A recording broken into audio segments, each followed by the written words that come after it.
নাটাই হঠাৎ নদীতে ঝাঁপ মারে। আমরা সবাই ওখানে গিয়ে দেখি নাটাই তলিয়ে গেছে। ভালো থাকিস রে বন্ধু, আজ আজ আমি মুক্ত। আমার আমার প্রতিশোধ আমি নিতে পেরেছি। বিদায় বন্ধু।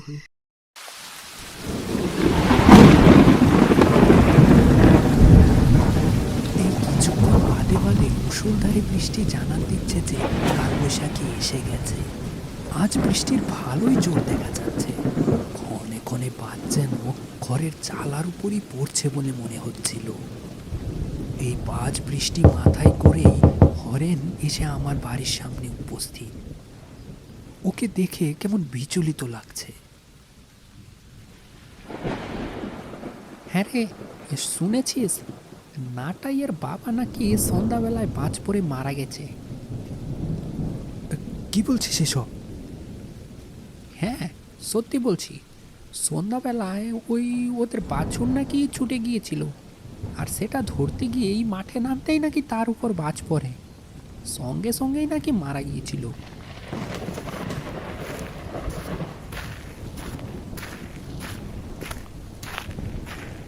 নাটাই আমার ছোটবেলার বন্ধু।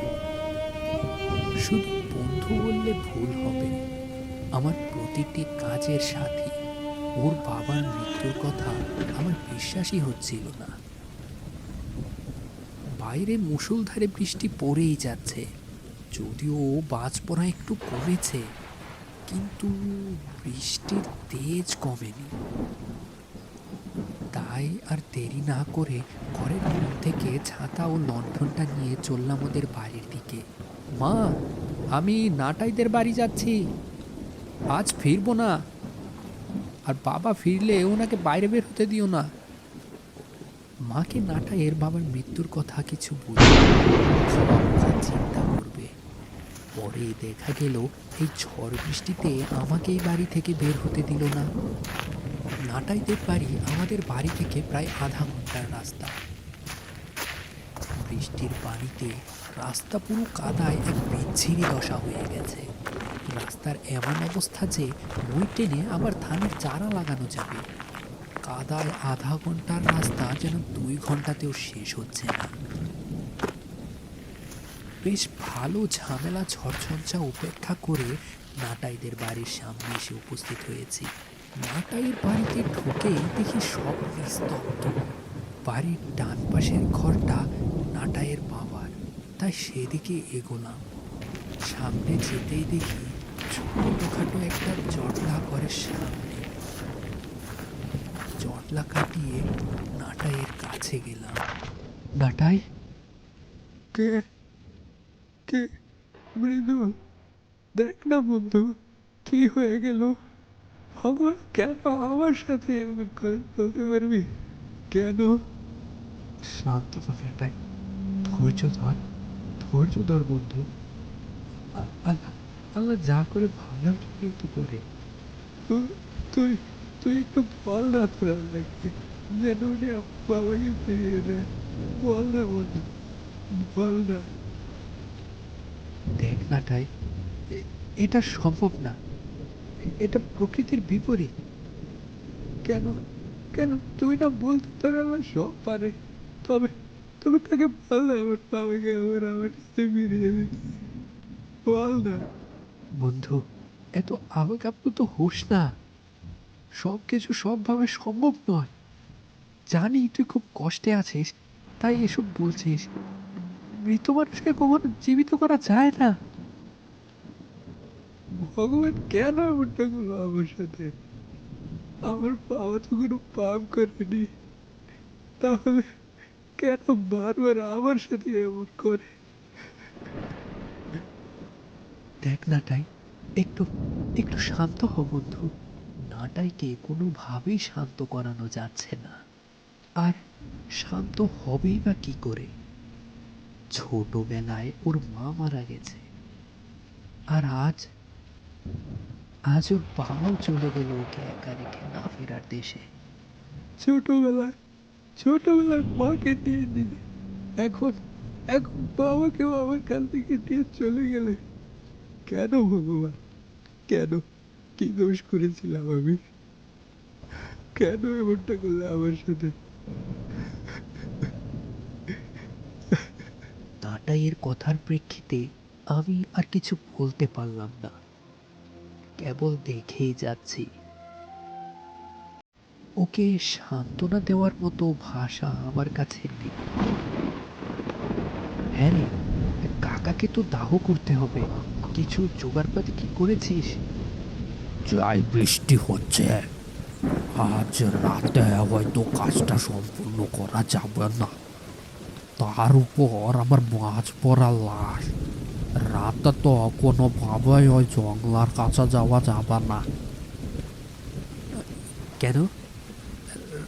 রাতে নিয়ে গেলে কি হবে? তোমরা ছোট মানুষ, তোমরা এসব বুঝবে না।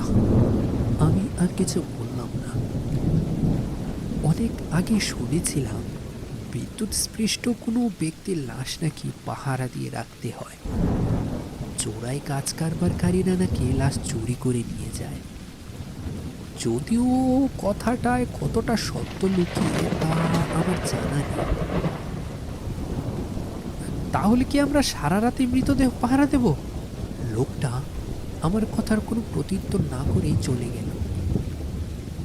আরেকজন একটু নড়ে চড়ে বলতে শুরু করলো, তার বিকল্প তো দেখছি না, তোমরা সাবধানে থেকো, ঠিক আছে? বৃদ্ধ লোকটা কথাটা বলেই হনহনিয়ে চলে গেল। নাটাইদের ঘরে বর্তমানে পিন পতন নীরবতা, নিঃশ্বাসের শব্দ যেন ভয়ানক শোনাচ্ছে। পরিবেশটা বেশ ভয়ানক রকমের থমথমে লাগছে। পরিবেশটা কিছুটা আয়ত্তে আনার জন্য নাটাইকে বললাম, কিরে, খাবার খেয়েছিলি? নাটাই এক ধ্যানে তার বাবার লাশের দিকে তাকিয়ে আছে। কিরে, কথা বলছিস না কেন? রাতের খাবার খেয়েছিলি? হ্যাঁ? না, খাবো না। তোর খিদে পেলে তুই খেয়ে নে, আমার খিদে নেই। বুঝলাম জোর করে লাভ নেই, ওর গলা দিয়ে খাবার নামবে না। তাই আর জোর করলাম না। দুজনে একভাবে বসে রাত পার করে দিলাম। সকালে বৃষ্টির আজ ভাবজোশ একটু কমেছে, তবে আকাশে মেঘ এখনো তার ভাব ধরে রেখেছে। সকালে যখন নাটাইয়ের বাবার দাহ কাজের তোড়জোড় চলছিল, তখন হঠাৎ একদল লোক এসে, কোথায় যাচ্ছিস তোরা ওকে নিয়ে? কেন মোড়ল মশাই, দাহ করতে নিয়ে যাচ্ছি। ওকে আমাদের শ্মশানে দাহ করতে পারবি না। কেন? ওখানে দাহ করলে সমস্যা কোথায়? সমস্যা? এটা কি যেন তেন সমস্যা? ও হচ্ছে একটা নিচু জাত, ভাগাড়ে কাজ করে, লোকজনের ঘুম ও জাফ করে এক করতো এককালে। ওর দাহ যদি ওই শ্মশানে হয়, পুরো শ্মশানটাই তো অপবিত্র হয়ে যাবে। সেটা তো আগে করতো, এখন তো করে না। তবে সমস্যা কোথায়? দেখ ছোড়া, একে তো তুই ভিন্ন ধর্মী, তার উপরে আবার ওর হয়ে ওকালতি করছিস।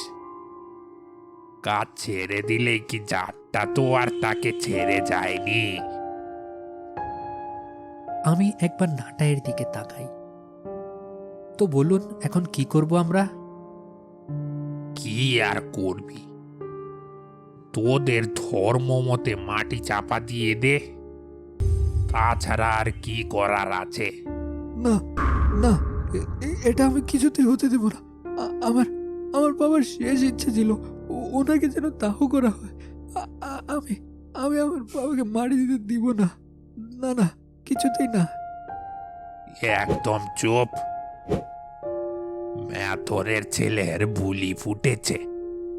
তোর বাবাকে ওখানে দাহ করলে পুরো শ্মশানটাই তো অপবিত্র হয়ে যাবে। তখন আর আমরা কি কেউ মুক্তি পাবো? দেখুন মোড়ল মশাই, এমনটা করবেন না। আমার বাবার শেষ ইচ্ছাটা আমাকে পূরণ করতে দিন। মোড়ল কয়েকটা লোককে জোর গলায় বলল, ওই তোরা যা, গিয়ে ওর বাবাকে মাটি চাপা দিয়ে আয়। বলা তো যায় না, আমরা চলে গেলে আবার যদি শ্মশানে নিয়ে যায়। মোড়ল মশাই, দয়া করে এমনটা করবেন না। ভগবানের দোহাই লাগে আপনাকে। আমাকে আমাকে আমার বাবার ইচ্ছাটা পূরণ করে দিন। মোড়ল মশাই, এমনটা করবেন না। এই কথা কানে যায়নি? নাটাইয়ের চোখের সামনে ওর বাবাকে নিয়ে চলে যাচ্ছে। তার কিছুই করার নেই। এদিকে আমিও নির্বাক। নাটাইয়ের বাবাকে সমাধিস্থ করা হলো।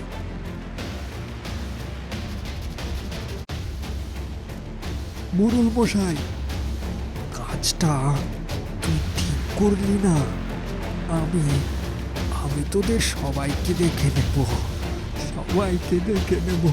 কাউকেই ছাড়বো না, তোদের কাউকেই ছাড়বো না, কাউকেই ছাড়বো না,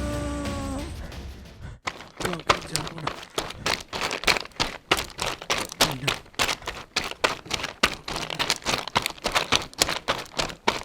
নাটাই চিৎকার করতে করতে নদীর পাড়ের দিকে ছুট লাগায়। নাটাই, কোথায় যাচ্ছিস? নাটাই, নাটাই, যাস না। নাটাই, নাটাই, নাটাই। নাটাই হঠাৎ নদীতে ঝাঁপ মারে। আমরা সবাই ওখানে গিয়ে দেখি নাটাই তলিয়ে গেছে। ওকে আর পাওয়া যায়নি। ও কি বেঁচে আছে নাকি মরে গেছে সেটাও জানা যায়নি। নিচু জাত হওয়ায় কেউ লাশের সন্ধানও করেনি।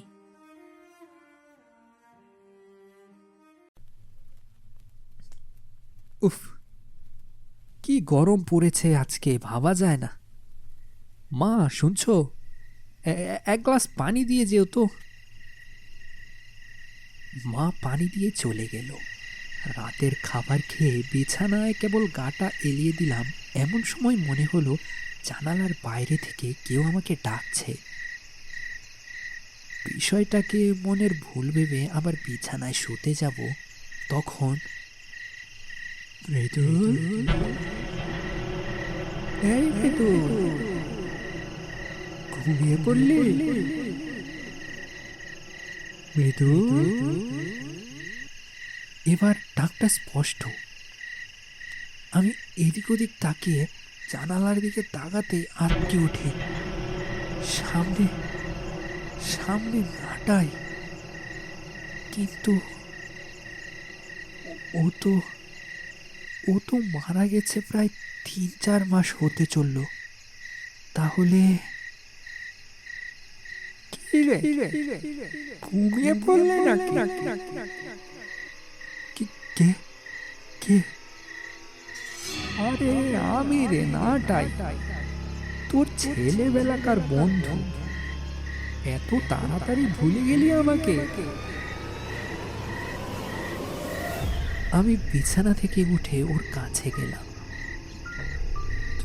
তুই তুই তুই তো তুই তো মারা মারা গেছিস।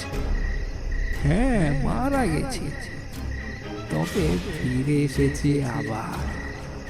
ওই মোড়ল আর গ্রামবাসীকে উচিত শিক্ষা দেওয়ার জন্য ওই মোড়লকে তো আমি যেতে চাচ্ছি না। ওকে আমি মেরে ফেলবো। দেখ নাটাই, এমন কিছু করিস না। নাটাইকে আর কিছু বলার আগেই নাটাই যেন হাওয়ায় মিলিয়ে গেল। নাটাই কি তাহলে? না না না, আমি আমি আমি কিছুই ভাবতে পারছি না। মাথাটা কেমন যেন করছে। এসব চাপ আর আমি নিতে পারবো না। যা হওয়ার পরে দেখা যাবে। উফ, এই রাত হামালতে গ্রামের সালিশকে রাতেই হতে হয়। উফ, এদিকে লাইটটাও কেমন করছে। ধুৎ, ধুৎ, ধুৎ। কেন যে এই গ্রামে এলাম, আর কোন কুলক্ষণে বাড়ি থেকে যে বের হয়েছিলাম, বাড়িতে বসে থাকলেই পারতাম।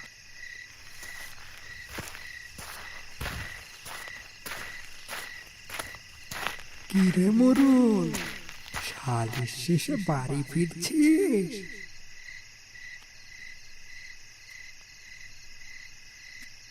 হঠাৎ আওয়াজে মোড়ল শঠাং হয়ে দাঁড়িয়ে যায়। কি রে, বললি না কার সালিশ করতে গিয়েছিলিস? কে কে কে কথা বলছো? সামনে আসো। মৃত্যুকে দেখার এত সত্তর, দেখবি আমাকে? কে কে এমন দুষ্টুমি করছিস? ধরতে পারলে 3 পুরুষের নাম ভুলিয়ে দেব। উমা, তাই নাকি রে? তা ভোলা তো দেখিস। ভোলা ভোলা, তুই আমার 3 পুরুষের নাম ভুলিয়ে দে। নাটাই নাটাই, তুই তুই চিনেছিস তাহলে?